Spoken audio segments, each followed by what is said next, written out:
Kebetulan saya juga spesifikasi keilmuan saya itu adalah di bidang radioterapi.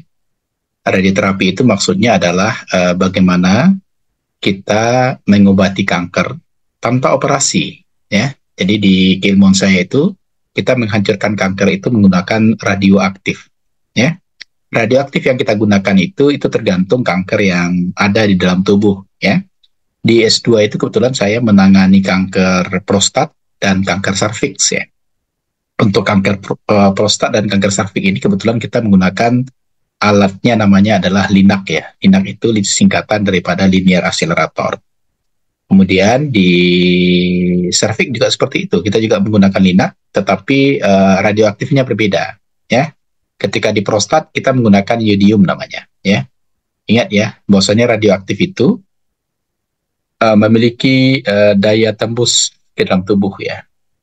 Kalau kita pernah dulu belajar di SMA, ada alfa, ada beta, ada gamma, maka penggunaannya betul-betul direalisasikan ketika kita berhadapan dengan radioterapi, ya. Kebetulan untuk kanker prostat kita menggunakan iodin, ya. Iodin itu sebenarnya tak ubahnya seperti gamma, ya. Gamma maksudnya di sini adalah dia bisa menembus tulang bahkan sampai ke tubuh, ya. Jadi kalau penggunaannya tidak hati-hati itu bisa menyebabkan kematian pada pasien. Maka keilmuan di fisika medis atau medical fisik itu orangnya harus presisi dan akurasi, ya. Presisi itu artinya pemberian radioaktif itu tepat ke kanker, ya. Presisi itu tepat, ya. Akurasi itu adalah dosis yang diberikan untuk penanganan kanker itu juga harus pas, ya, tepat dosisnya, ya, seperti itu. Nah, jadi di medical fisik, ya, kita harus presisi dan juga harus akurasi. Sebenarnya sama juga dengan keilmuan saudara di bidannya. Saudara itu di bidan juga seperti itu, harus pasti menentukan kapan betul-betul his asli yang dirasakan oleh ibu, ya. Jadi kalau saudara tanpa memahami mana yang his asli, mana yang his palsu, itu berbahaya, ya. Jangan-jangan nanti di his palsu saudara suruh ibu mengedan, ya. Itu bisa mengakibatkan pecah KPD istilahnya, ya, ketuban pecah dini, ya. Sehingga hati-hati, ya, kalau seandainya kita menginstruksikan pasien atau ibu untuk mengedan padahal belum his asli, ya. His asli, his palsu pada paham, ya, karena sudah selesai ini di D3-nya, ya kan? Sudah berpraktek, ya. Oh, ya, seperti itulah kira-kira, ya. Di fisika medis juga seperti itu, ya. Kita di fisika medis juga harus pas, ya, harus tepat, baik itu dosis maupun tepat penanganan kankernya, sehingga penggunaan LINAC, ya, linear accelerator itu untuk menangani kanker itu tepat. Di S3, ya, kebetulan saya menangani kanker otak lebih tinggi lagi, ya. Kalau di prostat kemudian di kanker serviks itu dia belum menangani sel-sel yang sangat lunak, ya, soft tissue istilahnya, ya. Jaringan lunak itu kita harus pastikan, ya, tidak terkena zat radioaktif. Maka di S3 baik itu di Siloam Hospital di Pokerawaci di Tangerang, Banten, maupun di Australia di Princess Alexandra Hospital di Brisbane, itu kita menggunakan alat yang dinamakan dengan gamma knife perfection, ya. Jadi gamma knife perfection itu adalah alat yang sangat canggih yang bisa membasmi kankernya adalah kanker otak, ya, atau brain cancer. Bahkan untuk kanker yang sudah metastase sekalipun itu kita bisa menggunakan alat yang dinamakan dengan gamma knife perfection. Mungkin barangkali supaya saudara juga bisa memahami, ya, seperti apa gamma knife perfection, ya, terutama di keilmuan saya di S3, ya, saya coba tampilkan, ya, sebentar. Seperti apa sih penanganan kanker, ya, atau brain cancer sekarang yang sudah tahapannya sudah sangat bagus, ya, di Indonesia. Tapi di Sumatera Barat memang masih belum terpapar, ya.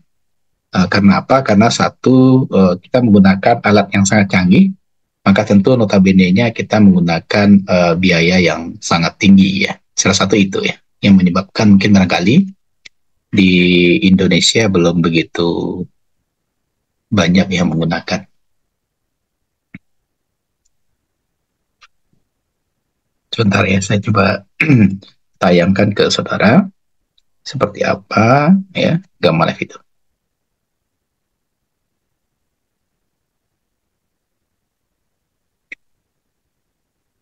Oke. Sebelum kita masuk ke materi sesungguhnya ya, supaya saudara juga terpapar dengan apa yang saya sampaikan. Saudara lihat apa sekarang? YouTube, Pak. YouTube ya. Nah, ini kebetulan di tempat gratis satu. terlihat ya. Bisa masak banyak menu kita simak bersama ya. Seharian. Diolah.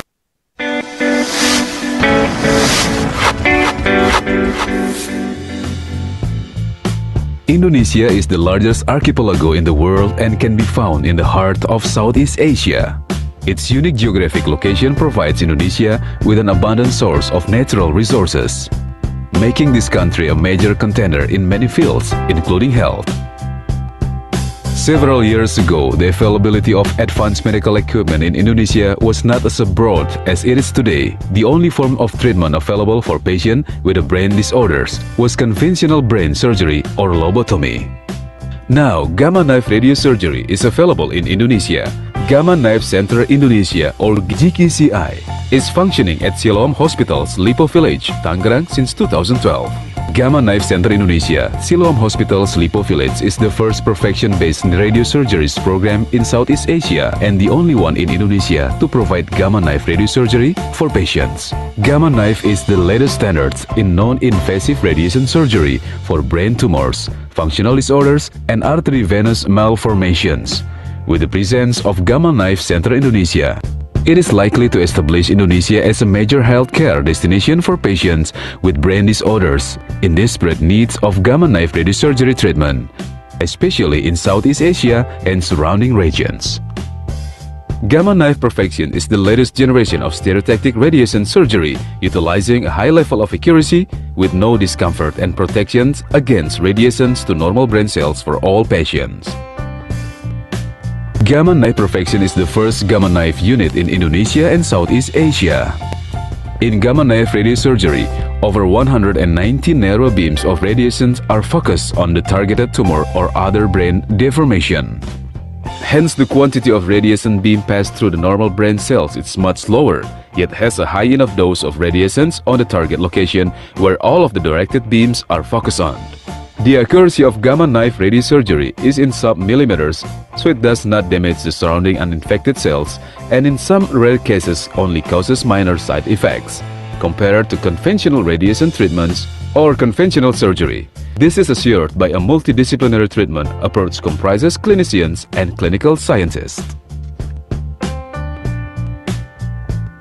Gamma Knife therapy can generally be done in one day. There is no need for inpatient care, no anesthesia, no ventilators, and no scars, which are usually associated with conventional surgery. It can be said that Gamma Knife radiosurgery is bloodless surgery. The first step of the procedure is preparation. In this procedure, patients are attached to a frame for their head. This is for stereotactic localization as well as to prevent the head from moving when undergoing the procedure. The following process is stereotactic imaging. This process is where a team of doctors determine the size, position, and shape of the target that needs to be treated. The following procedure is delineating a tumor or target by a neurosurgeon and those planning by a medical physics specialist. The final treatment plan will be reviewed by a team of neurosurgeons, radiation oncologists, and medical physicists. When a schedule for radiosurgery has been decided, the process can then be executed. When the treatment is complete, patient could go back to their home on the same day, but the patient's condition is regularly checked for the next few months to ensure there is no remissions. Gamma Knife radiosurgery pertains to quality assurance, where each process requires systematic planning to ensure the Gamma Knife procedure corresponds to the patient's need, so that they are content with the level of treatment received and retaining the quality of the whole procedure. Gamma Knife radiosurgery can also be conducted without the use of the frame, which is referred to as frameless radiosurgery. This is generally done if the size of the tumor is relatively large or close to a very sensitive critical structure. Gamma Knife Center is the only center in Southeast Asia and broad experience of treating large tumors with frameless radiosurgery in multiple fraction. Gamma Knife itu suatu alat yang dedicated khusus untuk brain. Suatu penyakit tertentu, misalnya suatu penyakit tumor jinak otak yang kecil volumenya dan letaknya, namanya dalam istilah Inggris itu deep seated, istilah di dalam. Dalam sekali artinya, kalau kita membuka dengan operasi tradisional, maka akan banyak sekali ruginya. Otak yang normal dan menimbulkan kerusakan. Maka pada kelainan seperti itu, Gamma Knife jadi jadi suatu prosedur yang utama. Ini yang disebut dengan minimal invasive radiosurgery. For example, Miss Vera Dewi, age 45. This mother of 3 children underwent Gamma Knife radiosurgery in September 2013 to treat meningioma that she had been diagnosed with. Before undergoing Gamma Knife radiotherapy, the size of the tumor in Miss Vera Dewi's brains was 1.22 cc, and a year after undergoing radiotherapy, the tumor only shrank to 1.08 cc. Gamma Knife radiosurgery is different from other tumor therapies. The process is fast, accurate, and leaves no scars on the head like conventional surgery. A day after undergoing radiosurgery, Miss Vera Dewi was able to go back to her daily routine, like playing table tennis with her children and even continue with her hobby of sewing. Saya bersyukur bisa mencoba teknologi Gamma Knife itu. Jadi saya merasa mempunyai harapan untuk sembuh dan bisa melaksanakan aktivitas saya seperti biasa. Saya masih bisa beraktivitas seperti biasa dengan bermain pingpong bersama anak saya. Gamma Knife Center Indonesia, Center of Excellence in Radiosurgery, office located at Siloam Hospital's Lipo Village. For more information, please contact 021 546 0055, extension 2421 or 2422. Cell phone 0812-951-00080 or email info@gammaknifeindonesia.com. Can also visit the website www.gammaknifeindonesia.com. The first perfection-based stereotactic radiosurgery program in Southeast Asia. Oke, ya, itu ya. Jadi untuk perkenalan dengan saudara, sebentar saya coba tiket.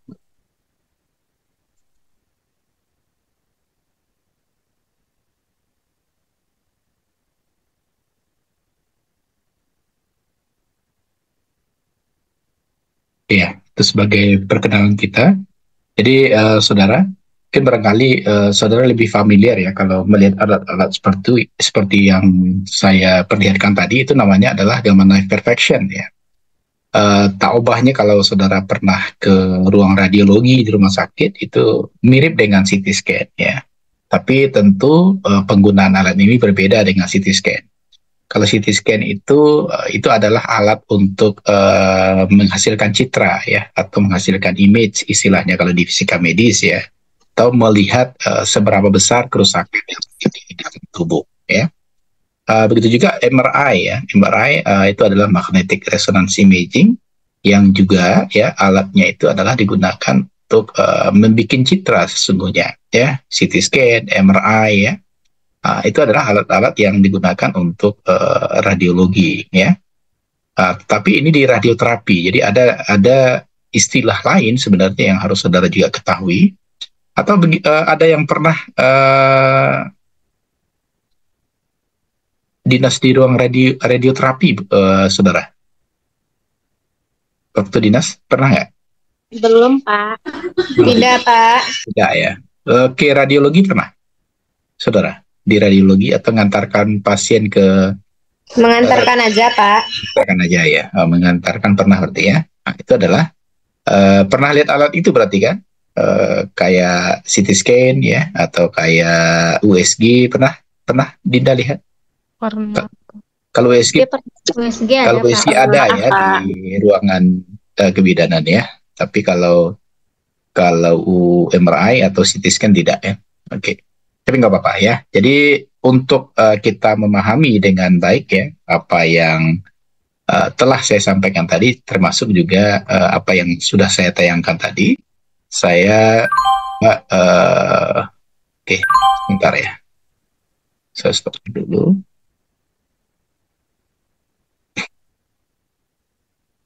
Oke, ya, terlihat ya slide saya. Terlihat, Pak. Apa yang terlihat? Apa yang terlihat, saudara? Ada biomekanika, bioptik ya, Pak. Kita mulai dengan instrumentasi ya, agar perkuliahan kita tadi dengan video yang saya tayangkan tadi nyambung. Kira-kira kalau saya bertanya ke saudara ini sebagai, ya sebenarnya saudara sudah bidan ya, karena sudah D3. Kalau saya bertanya ke saudara, apa kira-kira alat yang kita gunakan untuk melihat isi yang ada di dalam rahim ibu ini kira-kira? Apa yang USG ya. Sonia? Apa kira-kira Sonia? Tidak USG, Pak. Apa? Apa tadi, Pak? Enggak, saya bertanya ini. Kira-kira apa alat yang kita gunakan agar kita tahu apa isi di dalam tubuh ibu ini? Kira-kira apa? Yang tahunya aja, nggak usah terlalu dipikirkan. Untuk mendengarkan denyut jantung bisa Doppler, Pak. Oh, Doppler ya. Berarti itu untuk mendengarkan detak jantung ya. Iya, ini Pak. Pertanyaannya melihat bagian dalam tubuh. Melihat USG. Oh, USG ya. Ini udah dua nih USG ya. Nabila? USG juga? Iya. Iya. Sally? Nah, ini sekali saya saling kenal kita ya. Sally Melani, kira-kira apa yang kita gunakan ini untuk melihat isi dalam tubuh ini? Sampai 10 orang lah saya tanya ya. Sally, apa sih? Ketubannya, Mbak.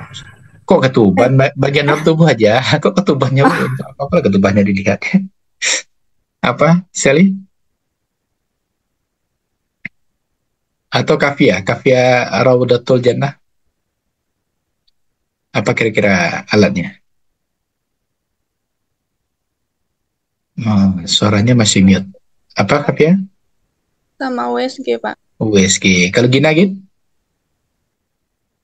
Gina? USG juga, Pak. Iya, semua yang kita jawab itu salah ya. Jadi kalau saudara pernah nggak melihat laparoskopi atau pernah mendengarnya laparoskopi? Pernah, Pak. Pernah ya. Nah, bagi yang pernah, itu adalah salah satu teknik ya untuk operasi yang minimal invasif ya, mirip dengan radioterapi tadi. Tapi kalau di laparoskopi itu kita membuat luka kecil ya, ukuran milimeter, 5 mili biasanya ya. Dalam ukuran 5 mili itu nanti akan kita masukkan endoskopi ini ke dalam trokar namanya. Jadi saudara, kalau operasi laparoskopi ini dokter tidak membedah pasien seperti operasi biasa ya, tapi dia hanya memberi luka kecil. Ya, itu yang minimal invasif. Nanti setelah operasi lukanya bisa pulih seperti semula. Ya, jadi ketika laparoskopi itu salah satu alat yang dimasukkan ke dalam tubuh pasien itu adalah ini, endoskopi itu. Ya, endoskopi. Jadi fungsi dari endoskopi ini adalah memotret bagian dalam tubuh menggunakan sinar inframerah. Nah, ini mungkin barangkali saudara catat ini. Kalau pas di ujian nanti, saudara harus tahu ya. Jadi endoskopi ini adalah memotret bagian dalam tubuh menggunakan sinar inframerah. Ketika kita menggunakan endoskopi ini, saudara, maka nanti bagian belakangnya ini dihubungkan dengan monitor, ya. Sehingga nanti ketika laparoskopi itu nanti dokter tidak melihat pasien, tapi melihat monitor, ya. Dia melihat monitor. Sehingga ketika dia menggunakan endoskopi ini, maka dokter akan bisa melihat bagaimana bentuk hernia misalnya, ya, atau melihat polip yang ukuran pembengkakannya sudah seperti gambar ini misalnya. Ya, itu adalah kita bisa melihat bagian dalam tubuh itu menggunakan endoskopi. Oke ya, ini yang pertama yang saudara perlu ingat. Jadi untuk melihat bagian dalam tubuh itu bukan USG, tetapi adalah endoskopi. Jadi ketika dia dilihat itu real adanya, ya. Kenapa? karena dia dihubungkan ke monitor. Nah, yang kedua, nah ini yang saya sudah sampaikan tadi, di ruang radiologi, ya, kita mengenal alat yang dinamakan dengan MRI ya, kalau bahasa kitanya. Jadi kalau saudara disebut oleh tenaga kesehatan lainnya MRI, maka kita harus tahu apa itu MRI. Ya, MRI itu adalah magnetic resonance imaging. Ya, magnetic resonance imaging ini berfungsi untuk memotret bagian dalam tubuh menggunakan gelombang radio. Perhatikan ini. Jadi sesungguhnya kalau kita menggunakan MRI atau MRI ini, itu sesungguhnya paling aman, ya, paling aman. Kenapa paling aman? Karena dia tidak menggunakan zat radioaktif. Kemudian dia juga tidak menggunakan energi tinggi, ya. Dia hanya menggunakan gelombang radio, ya.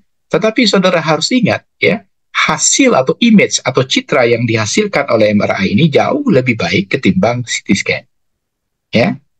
Kenapa? Karena dia menggunakan gelombang radio, ya. Jadi kalau kita proses MRI ini, kalau seandainya MRI-nya di bagian kepala, itu kepalanya yang dilihat citranya, ya, atau dilihat image-nya atau gambarnya, ya. Nah, kira-kira seperti inilah. Saya bertanya nih ke Nabila. Nabila, kalau seandainya kita melihat hasil MRI, atau hasil MRI, itu sesungguhnya mana yang lebih sulit membacanya, hasil CT dibandingkan hasil MRI menurut Nabila? Nabila Salsa?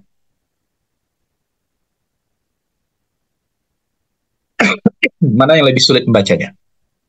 Nabila Salsa?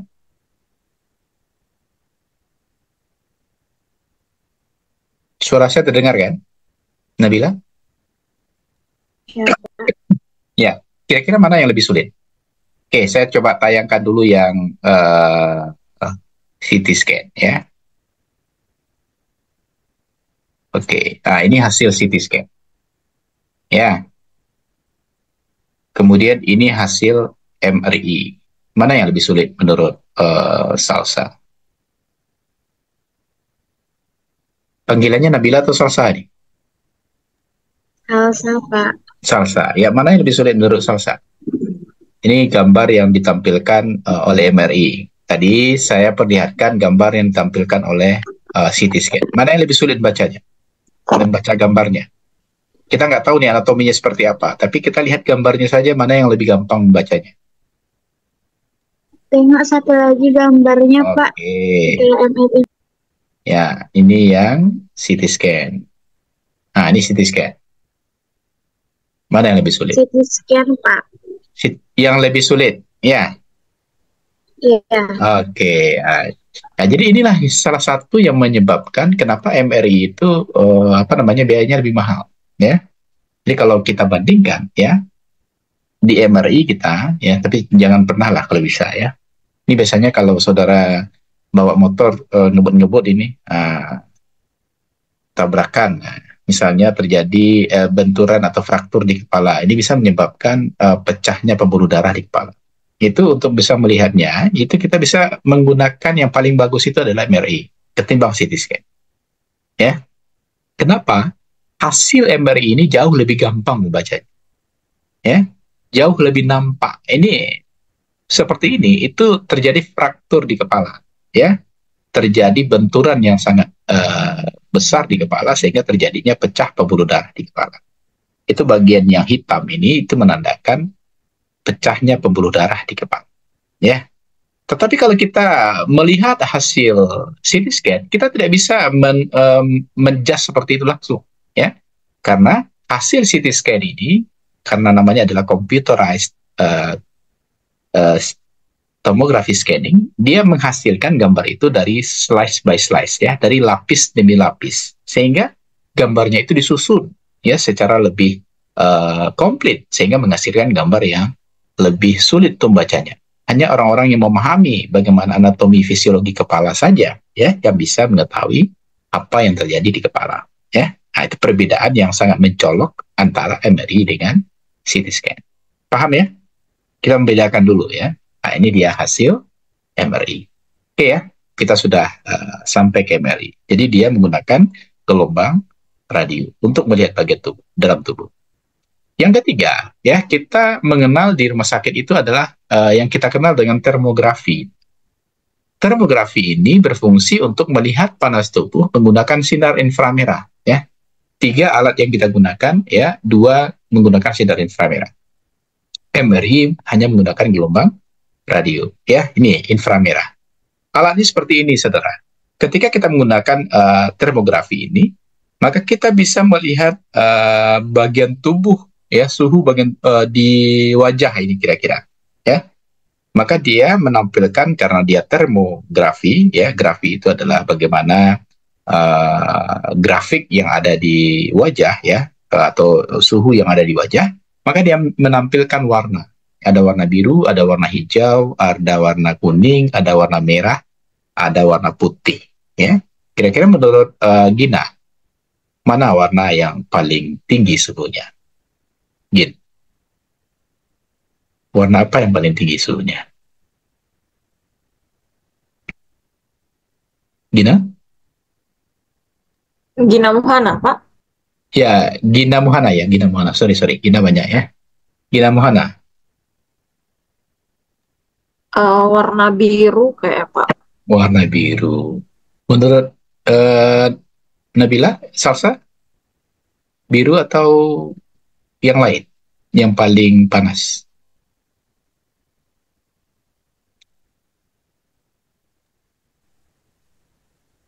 Biru, Pak. Biru juga. Kalau Sally, apa warna yang paling panas? Sal? Biru, Pak. Biru. Riana, apa yang warna yang paling panas?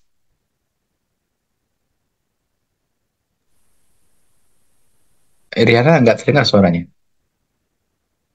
Apa Riana? Riana Susanti Halawa? Oh, nggak masuk. Terdengar suaranya, Din? Dini, Wulandari? Suara Riana? Terdengar nggak? Enggak, Pak. Enggak ya. Nah, berarti nggak saya aja. Oke, nggak apa-apa ya. Oh, ini ada yang chat ini. Oke. Oke, Din. Kalau Dini, apa warna yang paling panas, Din?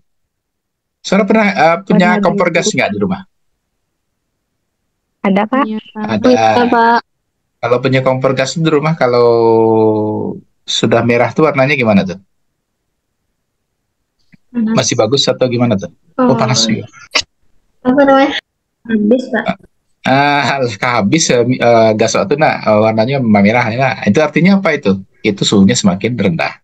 Jadi tepat jawaban pertama oleh siapa tadi menjawab pertama? Warna biru ya. Itu adalah warna Gina paling jawab, Pak. panas ya. Ya Gina lah. Ya. Gina Muhana ya. Jadi warna yang paling panas itu warna biru ya. Kemudian yang kedua panas itu warna hijau ya. Kemudian yang ketiga panas itu warna kuning, selanjutnya merah, dan terakhir yang paling dingin itu warnanya putih. Coba perhatikan, di anatomi wajah saja, itu ternyata warna paling dingin itu di bagian mata. Ya, jadi harusnya kalau saudara suhu tubuhnya normal, biasanya mata kita tuh warnanya putih itu. Jadi kalau saudara matanya kemerahan, nah itu bahaya itu, ya. Pak, warna matanya merah, kenapa? Karena lihat uang 100.000 ya, itu beda ya, itu beda ya.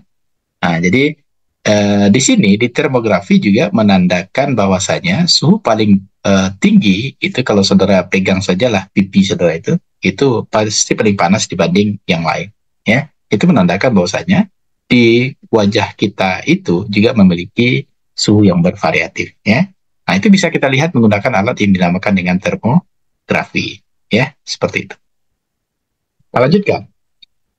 Nah, ini mungkin barangkali saudara pernah lihat ini. Kalau di rumah sakit namanya saturasi. Ada yang pernah menggunakan? Gina Muhana? Pernah ya? Pernah. Jadi, Gina pernah, Pak. Gina pernah. Oke, ini selalu digunakan untuk kasus darurat ya kalau di rumah sakit. Jadi fungsinya apa yang saudara gunakan itu? Dia adalah untuk mendeteksi denyut jantung dan oksigenasi jaringan menggunakan sinar inframerah. Ini walaupun kecil alatnya nanti ya, dia sudah menggunakan sinar inframerah. Ya, fungsinya ya Di antaranya kita bisa menentukan denyut jantung. Ya, ini alatnya seperti ini. Kemudian dia juga bisa memperlihatkan ke kita ya bagaimana oksigenasi darah. Ya, ingat ya di dalam tubuh itu ini dua hal ini penting ya, darah itu juga harus ada oksigenasi di dalam darah. Darah yang baik itu adalah oksigennya cukup. Ya, dan di sini alat pulse oximetry ini atau saturasi ini juga mengetahui denyut jantung. Jadi kenapa ini selalu ada pada pasien kritis? Ya, itu karena kita ingin memastikan denyut jantungnya tidak tidak turun secara drastis ya, memantaunya. Kalau seandainya turun drastis biasanya kita gunakan alat pacu jantung ya. Makanya di ambulan selalu juga ada alat ini ya di ambulan. Oke ya, ini pulse oximetry. Di pulse oximetry ini berfungsi untuk mendeteksi denyut jantung dan oksigenasi jaringan menggunakan sinar inframerah. Oke ya, paham ya? Pulse oximetry. Ya, kita lanjut. Kemudian, saudara, selanjutnya ini yang juga ada di ruang radiologi, X-ray. Ya, X-ray ini kalau rumah sakit namanya ronsen, ya, sinar ronsen. Sinar ronsen ini adalah penggunaan sinar X. Ya, sinar X ini sama dengan sinar beta. Ya, kalau sinar alfa seperti yang saya sampaikan di awal tadi, dia tidak bisa menembus kulit atau jaringan. Tapi kalau sinar X atau sinar beta ini dia mampu menembus jaringan, tapi dia tidak mampu menembus otot. Ya, jadi kalau kita menggunakan ronsen di rumah sakit, maka kita bisa ya menghanguskan jaringan sekitarnya, tapi dia tidak bisa melampaui atau memasuki tulang. Ya, sehingga kalau saudara lihat, ya ronsen itu seperti ini gambarnya. Ya, coba perhatikan. Ini kan ada otot sebenarnya di bagian finger ini, pada jari ini. Tetapi bagian otot itu dia hitamkan, artinya dia mampu menembus jaringan. Ya, jadi ketika dia mampu menembus jaringan, jaringan itu terbakar seperti itu. Maka di ronsen itu menampilkan warna hitam pada jaringan otot tadi. Tetapi dia tidak mampu menembus tulang ini, sinar beta itu, sehingga tulang itu tetap warnanya putih. Sonia percaya warna tulang Sonia putih? Kalau nggak percaya, congkel sedikit jari itu kan. Pak tulangnya itu ya warnanya putih itu ya. Jadi kalau nggak percaya, tapi percaya sajalah ya. Kalau nggak percaya lihat aja lagi gigi Sonia itu warnanya putih itu kan tulang ya. Gitu ya. Oke ya. Jadi kalau kita menggunakan sinar X atau ronsen ini, dia mampu menembus jaringan. Ya, jadi energi yang digunakan oleh sinar X itu mampu menembus jaringan. Ketika dia mampu menembus jaringan, maka dia bakar atau dia bikin hitam jaringan tersebut. Tapi dia tidak mampu menembus tulang sehingga tulangnya tetap putih. Nah, itu konsep dari sinar ronsen ya atau sinar X ya. Ini untuk toraks ya. Oke, bisa dipahami? Ada yang mau ditanyakan? Silakan. Ya, kalau ada yang mau bertanya, saya persilakan. Ada nggak? Izin bertanya, Pak. Ayo silakan. Ini saya suka ini kalau bertanya itu. Silakan Novia. Pak, kan sinar X-ray ini kan mampu menembus otot gitu kan, Pak. Jadi efeknya jika digunakan secara terus-menerus, apakah ada efek lain dari sinar X-ray ini, Pak? Ini mantap ini ya. Jadi ingat ya, saya jawab. Ini pertanyaannya bagus ya. Ketika kita sudah bermain dengan sinar radioaktif ya, jadi sinar beta atau sinar ronsen itu sudah masuk ke sinar radioaktif sesungguhnya ya. Sinar beta ini mempunyai efek ya. Efeknya diantaranya dia bisa tadi menembus jaringan. Kalau penggunaannya tidak dibatasi ya, maka dia akan menimbulkan efek yang sangat besar kepada jaringan tubuh pasien. Maka ada aturan agar proteksi radiasi itu bisa dilakukan baik pada pasien maupun pada perawat atau dokter radiologi yang ada di ruang radiologi. Ya, maka kita ya aturan ketat di dalam radiologi itu diantaranya harus ada zero accident. Ya, jadi 0 kesalahan itu. Bagaimana 0 kesalahan itu? Kita menggunakan proteksi radiasi. Jadi hati-hati sebenarnya kalau saudara ngantar pasien misalnya ke ruang radiologi, maka harusnya saudara juga menggunakan baju proteksi radiasi. Tapi kan kadang-kadang jarang ya. Sudah masuk saja. Sinar ronsennya jalan. saudara aman-aman saja. Iya, memang aman saja saat itu. Ingat ya, ketika kita bermain dengan radiasi, dia akan berefek 5, 10, 15 tahun yang akan datang. Saat itu nggak terasa. Ya, kenapa? Karena zat radioaktifnya masih tersimpan di dalam jaringan otot kita. Tapi di lama-kelamaan, ya bisa saja nanti diantaranya muncul penyakit A, penyakit B, penyakit C dalam tubuh kita, itu karena efek dari zat radioaktif yang tersimpan di dalam tubuh kita. Karena ingat, zat radioaktif itu mempunyai waktu paruh. Ya, contoh diantaranya ronsen, itu mempunyai waktu paruh misalnya 40 hari, 1 tahun, 5 tahun, dan seterusnya. Ketika 5 tahun misalnya waktu paruhnya habis, maka biasanya dia akan meluruh bersama dengan jaringan yang ikut dengannya, sehingga tentu akan misalnya hilang hatinya setengah, misalnya pankreasnya sepertiga, seperti itu. Itu adalah efek dari zat sinar X atau ronsen. Maka penggunaannya juga dibatasi. Biasanya untuk 1 bulan itu pasien tidak boleh lebih dari 3 kali di ronsen. Ya.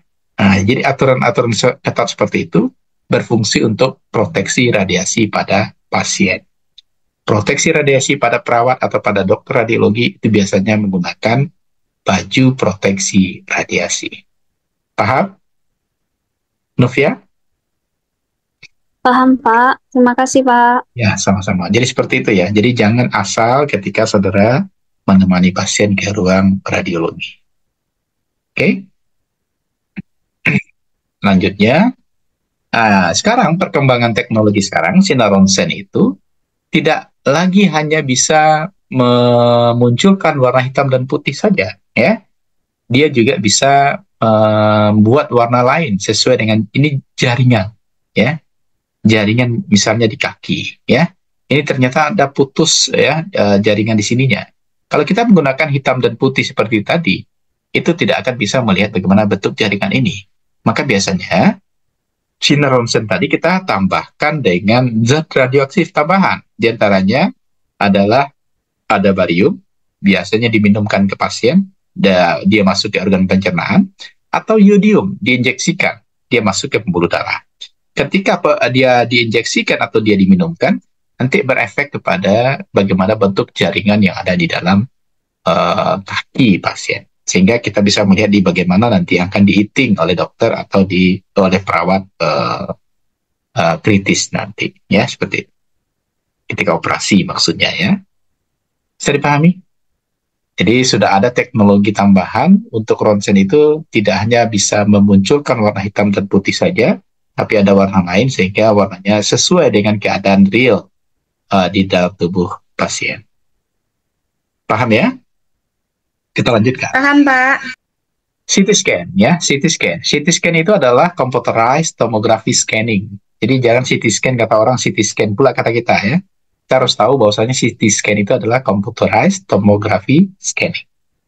Apa itu CT scan? CT scan itu adalah pemotretan bagian dalam tubuh slice by slice, selapis demi selapis, ya, sehingga didapatkan gambaran lebih jelas daripada penggunaan sinar X biasa. Ini sebenarnya penggunaan CT scan itu sudah sangat komplit, ya. Jadi ini contoh, ini ada 1, 2, 3, 4, 5, 6, 7 slice, ya. Kemudian dia dikombinasi dengan 1, 2, 3, 4, 5, 6, 7 slice, ya. Ketika dia dikombinasikan, dia menghasilkan gambar yang tadi, ya. Nanti dia diolah lebih lanjut menggunakan komputer. Tapi ingat ya, kalau kita bandingkan dengan CT scan, kita bandingkan MRI atau kita bandingkan dengan ronsen, hasil CT scan ini jauh lebih complicated, ya. Artinya kita harus betul-betul memahami bagaimana bagian-bagian anatomi ketika kita melihat suatu struktur yang ada di dalam anatomi tubuh manusia. Dan biasanya yang bacanya adalah dokter, ya. Yang biasanya yang bacanya adalah dokter. Jadi nanti kita akan melihat apa saja kelainan yang ada di otak seperti yang kita lihat. Ini namanya CT scan otak. Kalau saudara sering bermain di ruang radiologi, ini gambar-gambar seperti ini akan banyak saudara temukan, ya, seperti itu. Dan CT scan ya itu juga bisa melihat bagaimana keretakan yang terjadi di dalam tubuh pasien. Ini contoh di pelvis ya. Di pelvis ini biasanya rentan terjadi pada perempuan ini ya. Misalnya jatuh dari motor ya, tapi tidak kepalanya, pantatnya dulu ya atau bokongnya dulu. Nanti bisa terjadi keretakan pada pelvis. Beda dengan cowok ya. Pelvis perempuan itu jauh lebih sensitif ya, kecenderungan retaknya lebih tinggi. Kalau laki-laki jatuh dari tiket 2 ke bawah nyaman-nyaman saja kan. Tapi kalau perempuan, kalau sempat jatuh kemudian yang pertama jatuh itu adalah bagian belakangnya, itu berbahaya itu. Saudara juga ya, kalau saudara ngekos, sekarang masih kos nih atau sudah tinggal sama orang tua, Sonia?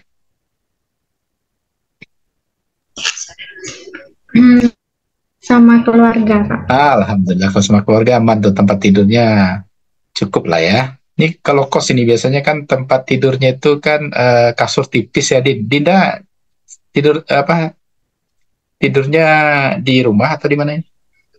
Di kos, Pak. Di kos ini tempat tidurnya bagus. Biasa aja, Pak. Biasa aja. Yang tebal yang tipis itu maksud saya ya. Kita mau mencontohkan ini. Spring bed, Pak. Oh iya, Allah, berarti aman lah ya.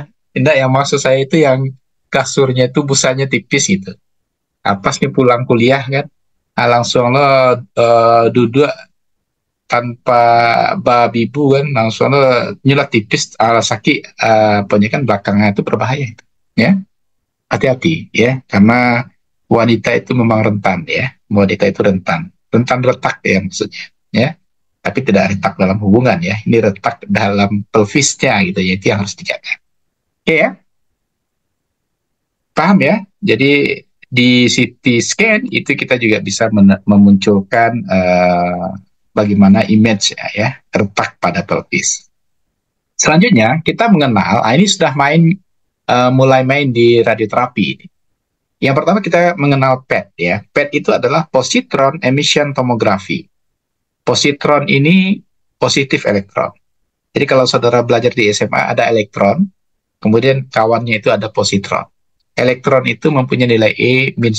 Ya, -1 itu menandakan dia elektron. Tapi kalau E+1, dia menandakan positron, positif elektron. Positif elektron ini, dia sudah menggunakan sinar radioaktif. Sinar radioaktif yang kita gunakan itu adalah positif elektron. Ya, E+1 tadi. Alatnya seperti ini. Alatnya sangat besar, satu ruangan besar itu isinya alat ini saja. Ya, ini yang PET itu. Jadi cikal bakal untuk melihat bagaimana gambar dari peristiwa radioterapi itu kita menggunakan PET ini, positron emission tomography ini. Ya, dan pasien masuk tidak hanya kepalanya saja, tapi seluruh tubuhnya masuk ke dalam alat ini. Ya, PET ini sudah ada di rumah sakit Unan di Padang, ya, sudah ada di rumah sakit Unan di Padang. Tapi kebetulan saya di Bukit Tinggi ini ya, di Bukit Tinggi belum ada. Tapi di Bukit Tinggi sekarang sudah ada radioterapi, diantaranya Linak ya, tapi belum dioperasikan. Ya, apa kecanggihan dari PET ini atau positron emission tomography ini? Dia mampu melihat tumor yang terletak sangat dalam. Ya, kalau tadi di video tadi kita mengenalnya deep CT ya. Jadi tempatnya itu sangat dalam. Ini tumor kosta ini berada di belakang paru sesungguhnya ya. Jadi kalau kita menggunakan CT scan atau kita menggunakan MRI susah melihatnya. Tapi kalau kita menggunakan PET ini, tumor kosta ini bisa dengan sangat baik terlihat ya. Maka gambarnya seperti ini. Ini tumor kosta. Dan tumor kosta ini dia berada dekat jantung, ya. Kalau kita mau melakukan treatment radioterapi ke sini, ini harus hati-hati. Jantung ini dikenal dengan OAR, ya, OAR, ya. OAR itu adalah organ etris, ya, organ yang berisiko terkena ketika kita memberikan radioterapi ke tumor kosta. Jantung ini harus diselamatkan. Kalau kena jantung ini dengan zat radioaktif yang kita berikan, mati pasiennya. Dan di bawahnya juga ada ginjal. Ginjal ini juga dikenal dengan jaringan sehat. Jadi OAR, jantung ini, dan jaringan sehat di sekitarnya harus terselamatkan, ya hanya dibunuh hanya tumor kosta saja. Nah, itu konsep dari radioterapi. Konsep seperti ini dikenal dengan radioterapi itu sebagai radio resistant, memberikan dosis tinggi ke target itu adalah tumor, tetapi memberikan dosis serendah-rendahnya pada jantung sebagai organ etris dan juga kepada ginjal. Nah, itu yang dikenal dengan radioterapi. Paham? Ada paham? Oke, hebat ya, paham ya. Ada pertanyaan sampai di sini? Saya rasa saudara mungkin baru kali ini belajar seperti ini ya. Udah belajarnya Zoom ya, yang dipelajari juga aneh-aneh aja ya. Dini paham, Din? Di rumah sakit Bukit Tinggi, rumah sakit mana yang udah Rumah ada sakit Ahmad Mukhtar, tapi belum beroperasi ya. Rumah sakit Ahmad Mukhtar, tapi belum beroperasi. Alatnya sudah sampai. Kebetulan beberapa kali saya diajak ke sana ya. Kebetulan saya di radioterapi di Siloam ya. Kalau saudara lihat WA saya, itu di Siloam Hospital di Karawaci, yang alat gamma knife perfection ya. Kalau di WA saya itu di profilnya itu ada saya di gamma knife ya. Oke, Dit. Nah, jadi sangat ingat ya, kebanyakan ini saya buka sedikit kasus ya. Ketika penanganan kanker, contoh karsinoma mami ya, kanker payudara, dilakukan misalnya menggunakan diagnostik. Jadi pengobatan itu ada dua ya. Satu dinamakan diagnostik. Ya, diagnostik itu adalah penggunaan cara konvensional, contohnya operasi. Ya, operasi kanker payudara itu ya, atau karsinoma mami itu biasanya itu hanya mengangkat bagian atas saja, akarnya enggak. Ya. Maka kebiasaannya muncul apa? Ketika dia diangkat, dia akan muncul di tempat lain. Muncul di tempat lain. Bahkan muncul lagi di mami yang lain, ya. Jadi itu kecenderungan kalau kita menggunakan diagnostik, ya, operasi tadi. Apa bedanya dengan kuratif radioterapi? Dia menghancurkan sampai ke akar-akarnya, ya. Jadi zat radioaktif yang kita gunakan, contohnya karsinoma mami, kita biasanya menggunakan radium misalnya, atau radon misalnya. Itu dia menghancurkan sampai ke akar-akarnya. Beda ya kalau kita misalnya buang kutil, itu di akarnya masih ada, sehingga kutilnya muncul di tempat-tempat lain. Tapi kalau kita menghancurkan sampai ke akar-akarnya, insya Allah kanker itu tidak akan muncul lagi di tempat lain. Karena dia sudah mati sampai ke inangnya, sampai ke induknya. Bisa dipahami? Nah, itu perbedaan antara diagnostik dengan radioterapi. Cuman mungkin barangkali karena di Sumatera Barat ini baru ada, dan baru ada itu baru di dua rumah sakit sebenarnya. Satu di Rumah Sakit Unan, satu lagi di Rumah Sakit Ahmad Mukhtar. Tapi Ahmad Mukhtar belum jalan sebenarnya. Ya, masih dalam prepare untuk pelaksanaan tindakan radioterapi. Tapi di Unan sudah mulai, tapi alat barunya baru-baru juga datang ya di Unan, Rumah Sakit Unan itu. Yang masih established jalan di sana adalah radiodiagnostik. Ya, radiodiagnostik itu biasanya diminumkan atau diinjeksikan melalui vena pasien. Ya, zat radioaktif tersebut. Ya. Di antara hal yang mungkin barangkali saudara lebih mengenalnya ya seperti kemoterapi, ya, tapi dia tidak kemoterapi.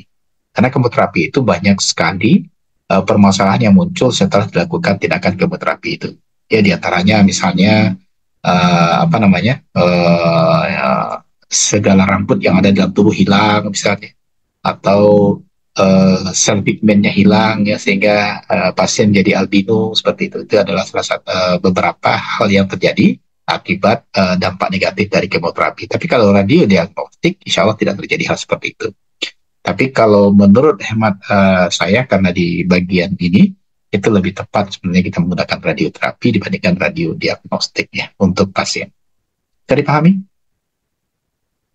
Oke. Ada yang mau ditanyakan? Yang lain silakan. Ini karena saudara saya lihat fresh graduate ya, saya kira saya ngajar ibu-ibu tadi ya. Kalau ibu kan lebih ke ini ya. Ya silakan kalau ada yang mau bertanya. Ya, perkenalkan Pak, namanya Chanisa Setianortai Pak. Ya. Saya bertanya Pak, kenapa ketika kita akan melakukan CT scan ataupun rongsen itu perhiasan harus dicopot Pak? Apakah itu akan berdampak buruk pada pasiennya atau kepada alatnya Pak? Begini, Ya, bagus ya pertanyaannya. Jadi, kenapa logam harus dilepas ketika kita menggunakan alat-alat yang berhubungan dengan magnetik? Ya. Karena takutnya nanti ketika misal ya, saudara menggunakan jam tangan misalnya, atau saudara menggunakan anting, atau menggunakan cincin, itu bisa ditarik oleh alat tersebut. Ya.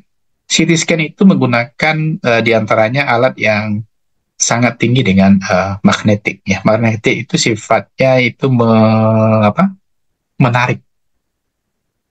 Nah, ada kasus sebenarnya yang menarik ini. Kalau bagaimana kalau pasien itu misalnya pasang cincin misalnya di jantung, itu boleh nggak dia di CT scan? Ini menurut saudara saja boleh nggak? Ya, menurut Andisa boleh nggak? Boleh. Nah, bagaimana kalau seandainya ditarik nanti? Jadi harus ada kajian lebih lanjut ya. Kalau seandainya pasien itu masang cincin, apalagi kalau masang cincinnya tidak satu ya banyak, itu hati-hati ya. Sebaiknya jangan ya, sebaiknya jangan. Karena takutnya nanti bermasalah kepada bagaimana metabolisme jantung yang dalam pemasangan cincin. Ingat ya, cincin itu adalah menetralisir bagaimana proses darah itu dari jantung ke seluruh tubuh dan dari tubuh ke jantung kembali. Jadi proses tatupnya itu dinormalkan melalui cincin. Kalau tertarik nanti akan berbahaya. Ya, jadi harus ada kajian lebih lanjut bagaimana pasien yang bisa dilakukan CT scan, MRI dan seterusnya kalau dia memasang cincin. Ya, seperti itu. Oke, bisa dipahami? Terima kasih Pak. Iya, sama-sama. Ada lagi selain sebelum kita lanjutkan ke bagian yang lain? Ya, kalau tidak, saya lanjutkan dulu ya. Nah, ini sudah masuk ke bagian saudara sebenarnya di bidan, ya. Kita mengenal ada fetal EKG, ya, fetal elektrokardiogram. Dia berfungsi untuk pengukuran kelistrikan jantung janin, ya. Jadi tidak jantung ibunya, tapi jantung janin. Dia identik dengan EKG, tetapi alat ini biasanya digunakan untuk janin, ya, bukan untuk ibu. Oke. Kemudian kita juga di dalam instrumentasi itu juga memperkenalkan alat EMG namanya. EMG itu adalah pengukuran kelistrikan pada jaringan otot. Jadi ototnya dilihat bagaimana kelistrikan di otot tersebut. Ya. Jadi alatnya itu akan menghasilkan jaringan atau gelombang sinusoidal. Gelombang sinusoidal itu adalah gelombang yang mempunyai ada bukit dan ada lembah seperti itu ya. Jadi kalau sudah pernah belajar gelombang ketika di SMA, itu ada gelombang pada tali dan salah satu aplikasinya adalah pada EMG ini ya. Ada bukit, ada lembah. Ya. Satu gelombang penuh itu adalah satu bukit, satu lembah. Ini pelajaran SMA ini ya. Nah, sama dengan ini, tetapi ketika dia dirapatkan seolah-olah dia berbentuk gelombang listrik ya. Kalau kita renggangkan, dia kembali menjadi gelombang tali tadi sebenarnya ya. Kemudian ada EEG ya, elektroensefalografi. Itu berfungsi untuk mengukur kelistrikan pada jaringan otak. Ini adalah salah satu alat yang berfungsi untuk memulihkan ya daya ingat sesungguhnya, atau berfungsi untuk mengukur seberapa tajam otak pasien ya. Kebetulan di waktu saya di ITB, saya menggunakan alat ini juga untuk riset ya. Jadi misalnya saudara mau melihat ya seberapa daya ingat pasien, kita bisa menggunakan EEG ini. Jadi EEG ini ada yang 8 titik, ada 12 titik, ada 16 ya. Penggunanya ya semakin banyak semakin bagus data yang kita dapatkan. Dia berfungsi untuk melihat bagaimana kelistrikan pada jaringan otak. Kelistrikan yang normal itu biasanya jaringannya itu tidak ada yang push ya. Ingat ya, di otak itu sangat banyak neuron-neuronnya, sehingga titiknya itu sangat banyak. Semakin banyak EEG titik yang kita gunakan, itu semakin banyak menangkap bagaimana kelistrikan yang terjadi pada otak tersebut ya. Jadi kalau saudara ingin melihat ya seberapa daya ingat pasien, itu salah satunya kita bisa menggunakan EEG ya, elektroensefalografi. Paham ya? EEG? Lanjut ya, EEG ini ya sama aja ya. Yang kelistrikan itu sebenarnya semuanya sinusoidal. ERG pada retina, ya. ERG ini adalah pengukuran kelistrikan pada jaringan retina. Tujuannya adalah untuk memastikan bahwasanya jaringan retina itu kelistrikannya masih normal, ya. Efeknya nanti kalau kita menggunakan alat ini, kita bisa memulihkan bagaimana retina misalnya yang tidak pas di tempatnya. Ingat ya, sebenarnya penyakit mata itu sebenarnya kajian utamanya pada retina. Ada yang bayangan itu di depan retina, ada bayangan itu yang di belakang retina. Yang di depan retina itu digunakan kacamata berlensa cekung sehingga dia pas ke retina lagi. Yang di belakang kita menggunakan kacamata berlensa cembung sehingga dia dipas kembali di retina. Jadi konsepnya itu rabun jauh atau rabun dekat itu hanya pada retina saja. Paham ya? Nah, itu mungkin belajar di SMA kemarin, ya. Bagaimana miop, bagaimana hipermetrop, dan mungkin juga astigmatisme dan presbiop. Ya, itu belajar di SMA kemarin. Oke. Ada lagi alat instrumentasi itu yang kita kenal dengan ophthalmoscopy namanya. Dia berfungsi untuk melihat bagian dalam mata. Jadi semakin warnanya oranye, full, itu matanya bagus. Tapi kalau seandainya udah menguning dan lain sebagainya, itu ada disinyalir ya, ada kerusakan pada bagian mata. Itu kita bisa melihatnya dan menggunakan alat yang dinamakan dengan ophthalmoscopy, ya. Kemudian otoskopi. Otoskopi itu adalah melihat bagian dalam telinga. Apa tujuannya? Tujuan utamanya adalah melihat ya seberapa besar cadangan devisa yang saudara simpan di telinga. Ini pertanyaannya, Dini berapa kali ke dokter THT selama hidup, Dini? Waktu itu pernah sekali waktu kecil, Pak. Kecil. Habis itu enggak pernah lagi? Enggak, Pak. Enggak pernah. Ini semuanya kita sudah salah semuanya. Harusnya kita kan check up di bagian THT itu paling telat itu 1 kali 6 bulan. Kita nggak pernah lakukan itu. Saya pun juga tidak, ya. Saya pun juga tidak. Kita harus akui kesalahan kita, ya. Kalau seandainya kita tidak cek ya bagaimana cadangan devisa, itu bisa terjadi seperti ini nih. Di hampir semuanya itu cadangan devisanya banyak, sehingga ada bagian yang sudah membeku seperti gambar ini, ya. Soalnya kalau dicek itu ke dokter THT pasti disuruh pakai obat tetes dulu, baru disuruh kembali lagi. Kenapa? Karena ada membeku seperti ini, ya, telinga kita itu. Padahal kita harus check up ya ke dokter THT itu 1 kali 6 bulan. Ya, ini salah kita semua ini, ya.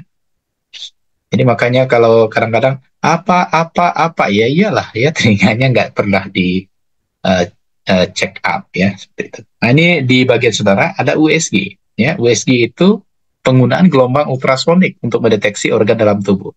USG ini dia hanya menggunakan gelombang ultrasonik. Ultrasonik pasti bunyi, ya. Dan umumnya dia digunakan untuk diagnostik, ya, atau diagnosis. Ada 3 sebenarnya sekarang. Ada 2 dimensi, ada 3 dimensi, bahkan sekarang ada 4 dimensi. Ya, 4 dimensi. Ya, ini cara kerja USG, ya. Dia ada titik, ya. Biasanya kita kenal dengan A scanning. Kemudian kita lanjutkan dengan B scanning. A scanning dan B scanning itu yang menghasilkan nanti bagaimana misalnya keadaan hati di dalam tubuh atau bagaimana keadaan janin dalam rahim ibu, itu kita bisa menggunakan alat ini. Jadi kalau saudara menggunakan USG itu, pertama dia diletakkan dulu, ya, kemudian baru digerakkan, ya. Meletak dan menggerakkan itu adalah bagian konsep daripada M scanning yang merupakan gabungan dari A scanning dan B scanning. A scanning itu diam, B scanning itu bergerak.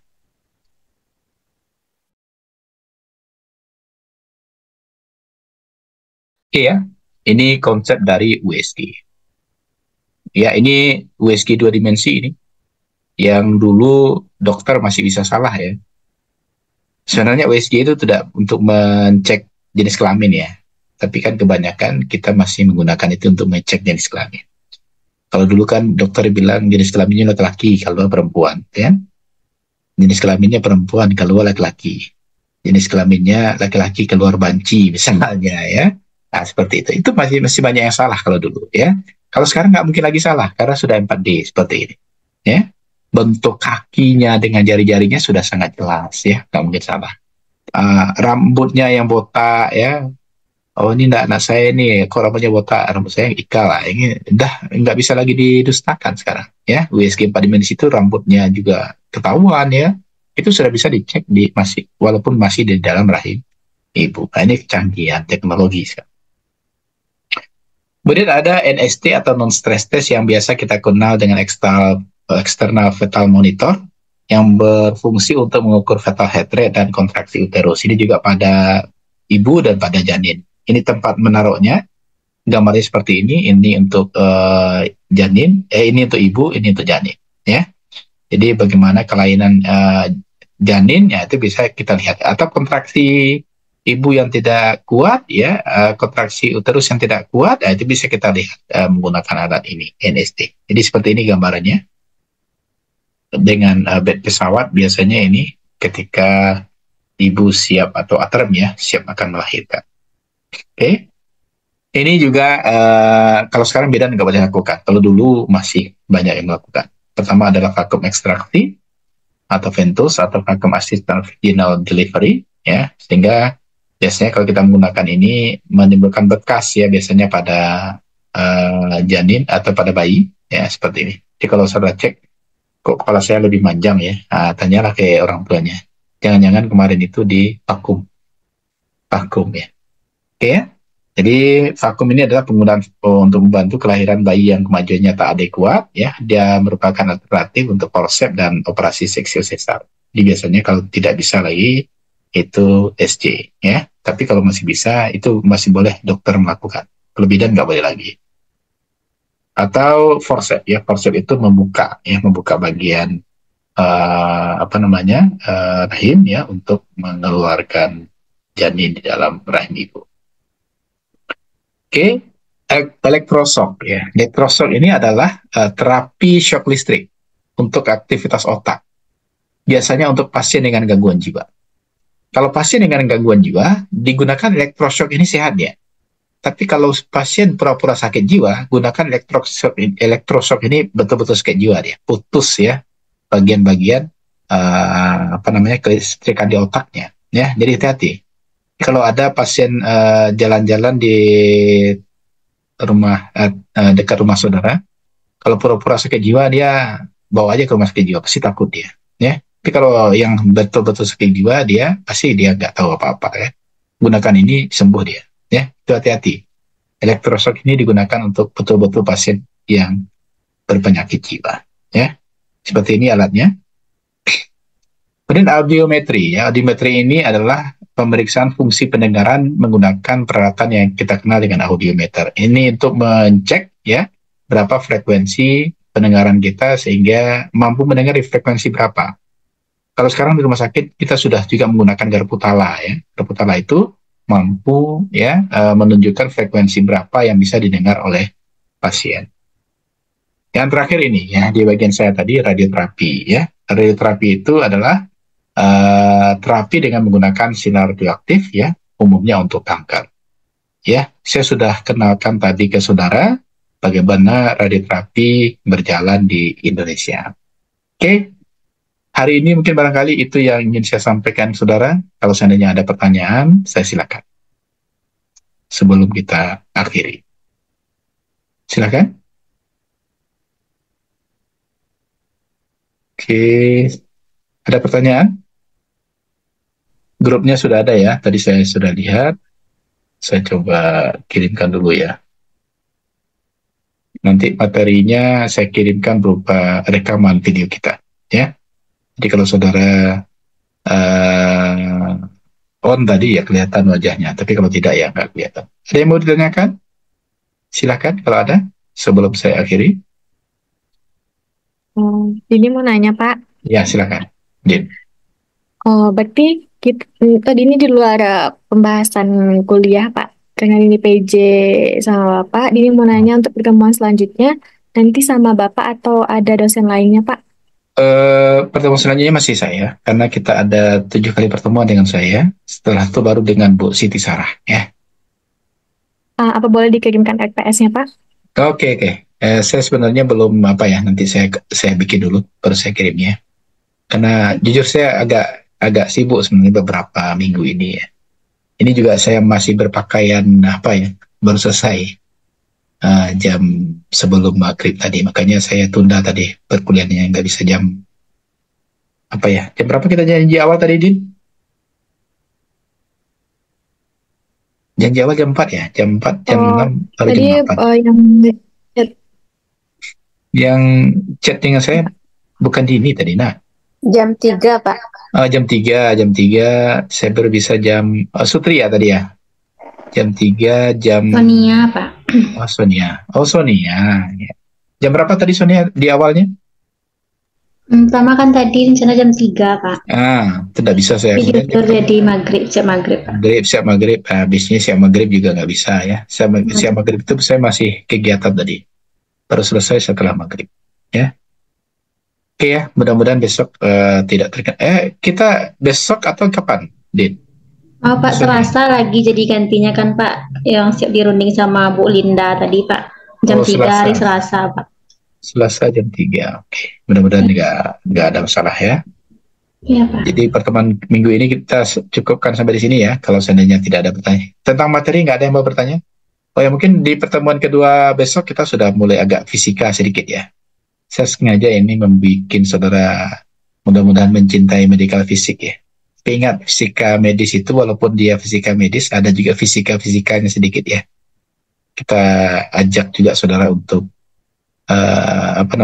berhitung ya. Berhitung.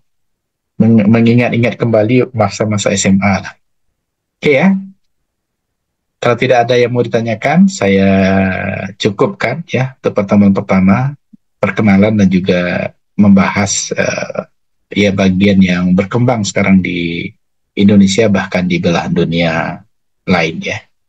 Sampai di sini mungkin barangkali. Assalamualaikum warahmatullahi wabarakatuh.